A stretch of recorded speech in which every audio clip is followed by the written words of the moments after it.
Hello students, good morning.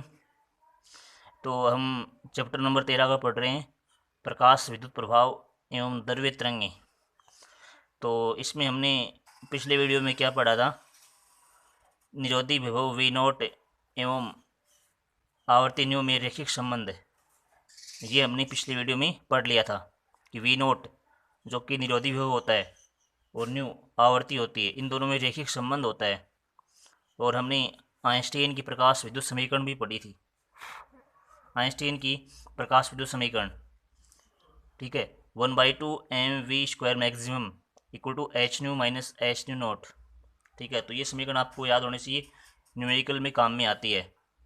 फिर हमने Einstein की प्रकाश विद्युत समीकरण को काम में लेकर के और निरोधी विभव की परिभाषा काम में लेकर के, जो क्या होती है 1/2 mv² maximum equal to eV naught. तो प्रकाश आइंस्टीन की प्रकाश विद्युत समीकरण और इस फॉर्मूले को काम में लेकर के हमने क्या पढ़ा, हमने सूत्र व्युत्पन्न कर लिया वी नोट और न्यू में। तो वी नोट और न्यू में सूत्र व्युत्पन्न कर लिया, जहाँ फाई नोट क्या होता है, कार्यफलन होता है, कार्यफलन। और वी नोट क्या होता है, निरोधी विभव होता है। और न्यू क्या होती है, आवर्ती। और एच पॉन ई यहाँ पर क्या है, एच पॉन ई यहाँ पर ढाल है, एच पॉन ई यहाँ पर क्या ढाल। और नेतांक क्या है, सी। और सी इक्वल टू कितना होता है, minus five not upon e. तो ये एक रैखिक समीकरण होता है, y equal to m x plus c, ठीक है। तो ये एक रेखा का समीकरण होता है, y equal to m x plus c. तो इस समीकरण की और इसकी तुलना करने पर एम बराबर यह आ जाता है कि यहाँ पर एम है और यहाँ पर एच पॉन ई है। तो तुलना करने पर ये वाला मान आ जाएगा। और नेतांक सी है और सी बराबर ये वाला आ जाएगा, सी बराबर माइनस फाइव नोट अपॉन ई, ठीक है। अब देखो, तो ये हमने ग्राफ खींच लिया था, वी नोट और न्यू के मध्य एक रेखीय ग्राफ बनता है, एक स्ट्रेट लाइन बनती है। अब देखो इसके बाद क्या पढ़ेंगे, आइंस्टीन द्वारा प्रकाश विद्युत समीकरण के आधार पर प्रकाश विद्युत प्रभाव की व्याख्या। तो देखो इससे पहले हम पढ़ चुके हैं प्रकाश विद्युत प्रभाव की प्रायोगिक व्याख्या पढ़ चुके हैं अपन। प्रायोगिक व्याख्या, इसके अंदर हमने जब हमने प्रायोगिक व्याख्या पढ़ी थी, उस टाइम हमने 4-5 निष्कर्ष पढ़े थे, संक्षेप में ग्राफ पढ़े थे, और संक्षेप में ग्राफ के नीचे 6 निष्कर्ष आए थे। वो 6 के 6 निष्कर्ष द्वारा यहाँ पढ़ेंगे। वो क्यों निष्कर्ष यहाँ पर हैं, लेकिन यहाँ पर जो है वो आइंस्टीन द्वारा व्याख्या की गई है, वो थी प्रायोगिक व्याख्या, और ये क्या है, आइंस्टीन द्वारा व्याख्या है। तो दोनों में अंतर पता होना चाहिए, वो तो है प्रायोगिक व्याख्या और ये आइंस्टीन द्वारा प्रकाश विद्युत समीकरण के आधार पर प्रकाश विद्युत प्रभाव की व्याख्या। लेकिन पॉइंट सेम ही आएंगे, तो कंफ्यूज मत होना आप, दोनों क्वेश्चन सेम ही हैं, ठीक है। क्वेश्चन अलग अलग है लेकिन आंसर दोनों का एक ही होगा, ठीक है। तो देखो इसमें पहला पॉइंट वही है कि इलेक्ट्रॉन की जो गतिज ऊर्जा होती है वो प्रकाश की आवर्ती पर निर्भर करती है। इलेक्ट्रॉन की गतिज ऊर्जा प्रकाश की आवर्ती पर निर्भर करती है, न कि तीव्रता पर। तो इस बात को हम पहले पढ़ चुके हैं, हमने निष्कर्ष के अंदर पढ़ा था प्रायोगिक व्याख्या के अंतर्गत। तो प्रकाश की आवर्ती पर निर्भर करती है, न कि तीव्रता पर। तो इसको आप याद कर लेना। देखो आवर्ती का मान बढ़ाने पर इलेक्ट्रॉन की अधिकतम गतिज ऊर्जा बढ़ती है, आवर्ती बढ़ाएंगे ना तो इलेक्ट्रॉन की अधिकतम गतिज ऊर्जा बढ़ेगी। दूसरा पॉइंट देखो, दहलीय आवृत्ति से कम आवृत्ति का प्रकाश आपतित करने पर गतिज ऊर्जा का मान ऋणात्मक होता है। दहलीय आवृत्ति से कम आवृत्ति का प्रकाश, है ना, तो दहलीय आवृत्ति से कम आवृत्ति का प्रकाश आपतित करने पर गतिज ऊर्जा ऋणात्मक प्राप्त होती है, जो कि संभव नहीं है ना। और अतः दहलीय आवृत्ति से कम आवृत्ति पर इलेक्ट्रॉन का उत्सर्जन संभव नहीं है। दहलीय आवृत्ति से कम आवृत्ति पर इलेक्ट्रॉन का उत्सर्जन संभव नहीं है। देखो यहाँ पर उपयुक्त केस नंबर 1 देखें। देखो हमने केस 1 पढ़ा था, आइंस्टीन की जो प्रकाश विद्युत समीकरण है उसमें हमने केस नंबर 1 पढ़ा था। जब हमने new less than new note किया था, न्यू का मान जब न्यू नोट से छोटा है, तो जब new less than new note किया था उस टाइम इसका मान नेगेटिव आ गया था। अगर इसका मान छोटा है इसका मान बड़ा है तो इसका मान नेगेटिव होता है, और जो गतिज ऊर्जा होती है, गतिज ऊर्जा वो नेगेटिव नहीं होती है ना। तो इसलिए मतलब दहलीय आवृत्ति से कम आवृत्ति संभव नहीं होती है। अगर दहलीय आवृत्ति से कम आवृत्ति का प्रकाश आपतित करेंगे तो प्रकाश आपतित करने पर इलेक्ट्रॉनों का उत्सर्जन नहीं होगा, ठीक है। तो वही बात इसमें लिखी हुई है कि दहलीय आवृत्ति से कम आवृत्ति का प्रकाश आपतित करने पर गतिज ऊर्जा का मान ऋणात्मक आता है, जो कि संभव नहीं होता है। अतः दहलीय आवृत्ति से कम आवृत्ति पर इलेक्ट्रॉन का उत्सर्जन संभव नहीं होता है। तो ये केस 1 में हम पढ़ चुके हैं, ठीक है। तो और देखो ये बात पहले भी आ चुकी है, हमने प्रायोगिक व्याख्या की थी, उसमें हमने देखा था कि दहलीय आवृत्ति से कम आवृत्ति का प्रकाश आपतित करने पर इलेक्ट्रॉनों का उत्सर्जन नहीं होता है। अगर इलेक्ट्रॉनों का उत्सर्जन करना होता है तो दहलीय आवृत्ति से अधिक आवृत्ति का प्रकाश जरूरी होता है। अब देखो तीसरा पॉइंट पढ़ेंगे, दहलीय आवृत्ति की बराबर आवृत्ति अगर बराबर आवर्ती मान लो, ये तो कम आवर्ती थी, अब यदि बराबर आवर्ती कर दे, यहाँ पर कम आवर्ती थी new less than new note, और दूसरे अगले वाले में क्या है, मैंने बराबर आवर्ती कर दी, तो प्रकाश आपतित करने पर इलेक्ट्रॉन का उत्सर्जन तो जाता है। देखो यहाँ पर खास बात क्या है कि इलेक्ट्रॉन का उत्सर्जन तो हो जाता है, लेकिन इसकी इलेक्ट्रॉन का उत्सर्जन तो हो जाता है, लेकिन इनकी गतिज ऊर्जा शून्य होती है। ठीक है, तो ध्यान रहिए आप कि प्रकाश आपतित करने पर इलेक्ट्रॉन का उत्सर्जन तो हो जाता है, लेकिन इनकी गतिज ऊर्जा क्या होती है, शून्य ही होती है। देखो इसको आप देख सकते हो केस नंबर 2 में कि न्यू बराबर न्यू नोट है ना। जब न्यू बराबर क्या न्यू नोट है, तो हम जब न्यू का मान न्यू नोट कर देंगे तो इसका मान शून्य हो जाएगा, H new note minus h new note 0 हो जाएगा, तो गतिज ऊर्जा का मान शून्य हो गया। तो इसका मतलब क्या हुआ कि गति नहीं होगी। अगर गतिज ऊर्जा का मान शून्य आ रहा तो गति नहीं करेगा, इलेक्ट्रॉन निकलने के बाद इलेक्ट्रॉन गति नहीं करेगा, और केवल इलेक्ट्रॉन सतह से बाहर आ जाता है, तो इलेक्ट्रॉन का उत्सर्जन तो हो जाता है, इलेक्ट्रॉन सतह से बाहर आ जाएगा, लेकिन सतह से बाहर आने के बाद वो गति नहीं करेगा। तो ध्यान दें, बहुत अच्छा पॉइंट है ये पॉइंट पूछ सकते हैं कि ये ऐसे पूछ सकते हैं कि क्या देली आवर्ती के बराबर प्रकाश, देली आवर्ती के बराबर आवर्ती का प्रकाश प्राप्त करने पर इलेक्ट्रॉन गति करेगा, हाँ या नहीं में आंसर पूछ लेगा। देली आवर्ती के बराबर आपति का प्रकाश प्राप्त करने पर इलेक्ट्रॉन गति करेगा या नहीं करेगा, तो इसका मतलब इलेक्ट्रॉन गति नहीं करेगा, तो ये 100 में आंसर पूछ सकता है। नेक्स्ट पॉइंट क्या है, 4 नंबर पॉइंट कि निरोधी हो जो होता है वो आवर्ती पर निर्भर करता है न कि तीव्रता पर। देखो उपयुक्त ग्राफ देखें जो आवर्ती है और न्यू और वी नोट भी ग्राफ बनाया हुआ है, तो एक स्ट्रेट लाइन ग्राफ है, तो दोनों में संबंध होता है, तो इसलिए जो निरोधी और वी नोट होता है वो आवर्ती पर निर्भर करता है न कि तीव्रता पर। तो पहला और चौथा पॉइंट लगभग सेम है, यहाँ भी जो गतिज ऊर्जा होती है वो प्रकाश की आवर्ती पर निर्भर करती है न कि तीव्रता पर, और ये भी आवर्ती पर निर्भर करता है न कि तीव्रता। तो पहला और फोर्थ पॉइंट लगभग सेम है। प्रकाश के आपतन तथा इलेक्ट्रॉन के उत्सर्जन में कोई काल पश्चाता नहीं होती है, हम पढ़ चुके हैं। ठीक है, अब देखो नेक्स्ट पढ़ेंगे। देखो बहुत अच्छा पॉइंट है। नेक्स्ट पॉइंट क्या है, प्रकाश की द्वैत प्रकृति। तो प्रकाश की द्वैत प्रकृति देखो नाम से स्पष्ट है, द्वैत। द्वैत का मतलब क्या होता है, दो। द्वैत का मतलब क्या होता है, दो होता है। तो प्रकाश की दो प्रकृति होती हैं, प्रकाश की दो प्रकृति होती हैं। तो इसका मतलब क्या हुआ कि प्रकाश दो रूपों में पाया जाता है, प्रकाश दो रूपों में पाया जाता है। तो पहला रूप कौन सा, तरंग रूप, और दूसरा रूप कौन सा, कण रूप। तो प्रकाश की दो प्रकृति होती है, ध्यान रहे, द्वैत प्रकृति पूछेगा प्रकाश की। प्रकाश की द्वैत प्रकृति क्या होती है, तरंग प्रकृति और कण प्रकृति। जैसे प्रकाश में फोटोन कण होता है, तो जो फोटोन होता है ना, फोटोन, उसकी ऊर्जा कितनी होती है, E equal to h nu. तो फोटोन एक कण होता है जो कि प्रकाश की कणीय प्रकृति को दर्शाता है। फोटोन जो होता है वो प्रकाश की कणीय प्रकृति को प्रदर्शित करता है, ध्यान रहिए। तो कण प्रकृति के रूप में क्या होता है, कण प्रकृति के रूप में फोटोन होता है। और तरंग प्रकृति, ये हमने कहाँ पढ़ी, तरंग प्रकृति ये हमने चैप्टर नंबर 12 में पढ़ी थी। तो प्रकाश की परावर्तन अपवर्तन, ये तो 11 का पाठ हो गया। परावर्तन अपवर्तन क्या हो गया, 11 का पाठ हो गया। और व्यतिकरण विवर्तन ध्रुवण, ये हमने 12 के पाठ में पढ़ा।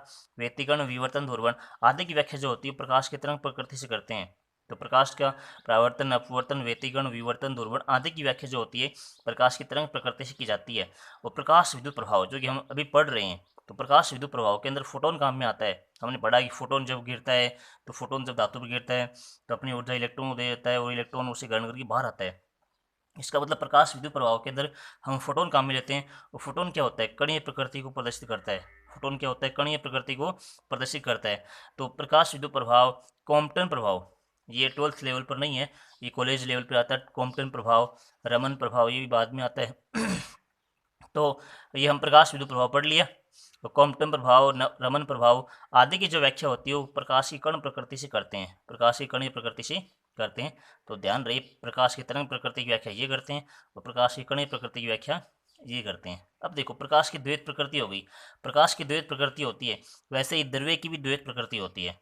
जैसे प्रकाश के दो रूप होते हैं, तरंग रूप और कण रूप, वैसे प्रत्येक पदार्थ के भी दो रूप होते हैं। प्रत्येक पदार्थ के, द्रव्य मतलब पदार्थ, तो द्रव्य का मतलब क्या होता है, पदार्थ। तो पदार्थ की द्वैत प्रकृति होती है।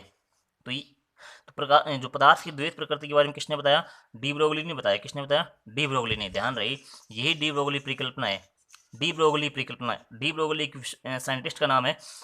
तो डी ब्रोगली परिकल्पना क्या है, द्रव्य की द्वैत प्रकृति के बारे में बताती है। द्रव्य की द्वैत प्रकृति की, द्रव्य भी दो रूपों में पाया जाता है, कि द्रव्य के भी दो रूप होते हैं, कण रूप और तरंग रूप। तो इस परिकल्पना के अनुसार जिस प्रकार प्रकाश की द्वैत प्रकृति होती है, ध्यान रहे देखो, जिस प्रकार प्रकाश की द्वैत प्रकृति होती है उसी प्रकार अन्य द्रव्य कण, प्रकाश की द्वैत प्रकृति होती है उसी प्रकार अन्य द्रव्य कण जैसे इलेक्ट्रॉन, प्रोटॉन, न्यूट्रॉन भी द्वैत प्रकृति दर्शाते हैं। द्वैत प्रकृति दर्शाते हैं। इसका मतलब क्या हुआ कि इलेक्ट्रॉन प्रोटॉन न्यूट्रॉन की भी द्वैत प्रकृति होती है, ये भी तरंग रूप और कण रूप में होते हैं। अर्थात प्रत्येक द्रव्य कण से संबंधित एक तरंग होती है।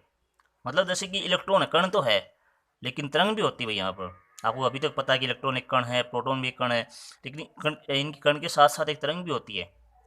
तो कण तो होता ही है लेकिन साथ साथ में एक तरंग भी होती है, तो एक द्वैत प्रकृति बन गई है। तो इसके बारे में किसने बताया सबसे पहले? इसके बारे में डी ब्रोगली ने बताया था। तो अर्थात प्रत्येक द्रव्य कण से संबंध एक द्रव्य तरंग होती है जिसकी तरंग दैर्ध्य lambda equal to h upon p होती है। ये lambda equal to h upon p सबसे पहले किसने बताया था? डी ब्रोगली ने बताया था। तो ध्यान रहे, प्रत्येक द्रव्य कण से संबंध एक तरंग होती है और तरंग की तरंग दैर्ध्य कितनी होती है? लेमडा बराबर एच अपॉन पी, जहाँ एच प्लांगनितांक है, पी संवेग है और पी का मान कितना होता है? एम वी होता है। तो एच अपॉन एम वी समीकरण नंबर फर्स्ट आ गया ये। तो इसको लर्न होना चाहिए, याद करना है। तो डी ब्रोगली परिकलन आपको ऐसे कैसे पता होना चाहिए? जिस प्रकार प्रकाश की द्वैत प्रकृति होती है उसी प्रकार अन्य द्रव्य कण जैसे इलेक्ट्रॉन प्रोटॉन न्यूट्रॉन की भी द्वैत प्रकृति होती है। अर्थात प्रत्येक द्रव्य कण से संबंध एक तरंग होती है। यही क्या डी ब्रोगली परिकल्पना है। और डी ब्रोगली परिकल्पना के अनुसार लेमडा इक्वल टू कितना होता है? एच अपॉन पी और एच अपॉन एम वी। तो यहाँ तक करना है। अगर आपको डी ब्रोगली परिकल्पना पूछें तो लेमडा इक्वल टू कितना आता है? एच अपॉन पी आता है। तो आपको यदि कोई परिकल्पना पूछे तो आपको यहाँ तक करना पड़ेगा। ठीक है, आपको यहाँ तक करना पड़ेगा। अब देखो, वी वेग से गतिशील एम द्रव्यमान, वी वेग से गतिशील एम द्रव्यमान की कण की गतिज ऊर्जा कितनी होती है? के बराबर हाफ एम वी स्क्वायर, और एम से ऊपर नीचे गुणा कर दिया। तो एम से ऊपर नीचे गुणा कर देंगे तो क्या बन जाएगा? एम स्क्वायर वी स्क्वायर बन जाएगा, m square v square upon two m. तो एम वी का स्क्वायर बन गया। और एम वी क्या होता है? पी होता है, संवेग होता है। तो एम वी का मान पी होता है, p square upon two m. तो के बराबर कितना आ गया? P square upon two m आ गया। तो यहाँ से गुणा कर देंगे तो पी स्क्वायर इक्वल टू कितना आ गया? टू एम क्या जाएगा?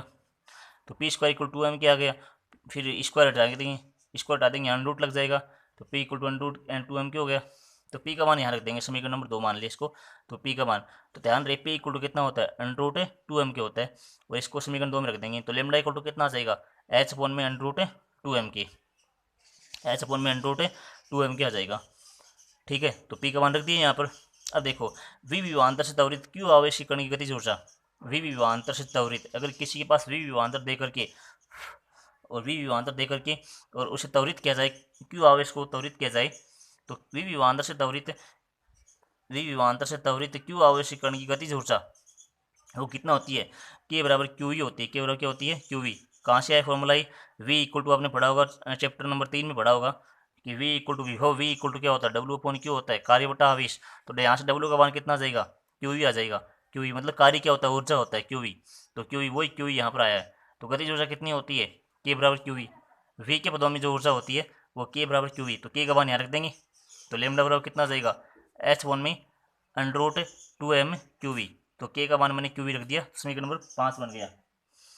ठीक है, अब देखो इस समीकरण में 5 हो गया, इसको आपको याद करना है। फर्स्ट नंबर देखो, अब देखो इसके बाद हम डेरिवेशन करेंगे। त्वरित इलेक्ट्रॉन की डी ब्रोगली तरंग दैर्ध्य, त्वरित इलेक्ट्रॉन की डी ब्रोगली तरंग दैर्ध्य लेमडा ई ज्ञात करेंगे। जहाँ लेमडा ई क्या है? इलेक्ट्रॉन की तरंग दैर्ध्य। और ये क्वेश्चन इंपॉर्टेंट क्वेश्चन है ये। त्वरित इलेक्ट्रॉन, तो इलेक्ट्रॉन के पास आवेश भी होता है और उसके पास भी विभवांतर भी होता है। तो ध्यान रहे, त्वरित इलेक्ट्रॉन है, ये वी विभवांतर से त्वरित इलेक्ट्रॉन है। वी विभवांतर से त्वरित इलेक्ट्रॉन की डी ब्रोगली तरंग दैर्ध्य हम ज्ञात करेंगे। ठीक है, अब देखो लेमडा ई का फॉर्मूला लगा देंगे। लेमडा ई, ये फॉर्मूला काम में लेंगे हम, एच बराबर, ये आपको याद होना चाहिए, एच फॉर्म में under root two m E. तो टू एम ई लगा दिया नीचे, इलेक्ट्रॉन का द्रव्यमान क्यू ई लगा दिया, इलेक्ट्रॉन का आवेश, और वी विभवांतर लगा दिया। ठीक है भाई, तो ये क्वेश्चन, ये फॉर्मूला बन गया, लेमडा ई बन गया। तो इसको हम समीकरण एक मान सकते हैं, जहाँ एम ई क्या है? इलेक्ट्रॉन का द्रव्यमान, और इलेक्ट्रॉन द्रव्यमान कितना होता है? 9.1 10⁻⁻31 kg होता है। और क्यू ई कितना होता है? इलेक्ट्रॉन का आवेश होता है। क्यू ई कितना होता है? इलेक्ट्रॉन का आवेश कितना होता है? 1.6 10⁻⁻19 गुलाम होता है। ठीक है, 1.6 10⁻⁻19 गुलाम आपको याद होना चाहिए। एस क्या प्लांग नीतांक है? 6.62 10⁻34, इसका मान याद होना चाहिए। सारे मान रखेंगे यहाँ पर, सारे मान रखेंगे। तो एम ई का मान रख दिया, क्यू ई का मान रख दिया, वी का मान, वी तो वी रहेगा, तो सारे मान रखेंगे। ऊपर एच का मान रख दिया, तो सारे मान रखने के बाद ये वाला आंसर आता है 12.27। तो ध्यान रहे, 12.27 अपॉन रूट वी बच जाएगा, और 10⁻⁻10 बचता है। गुणा भाग करना नहीं है आपको, सीधा याद रखना है, गुणा भाग करने की जरूरत नहीं है।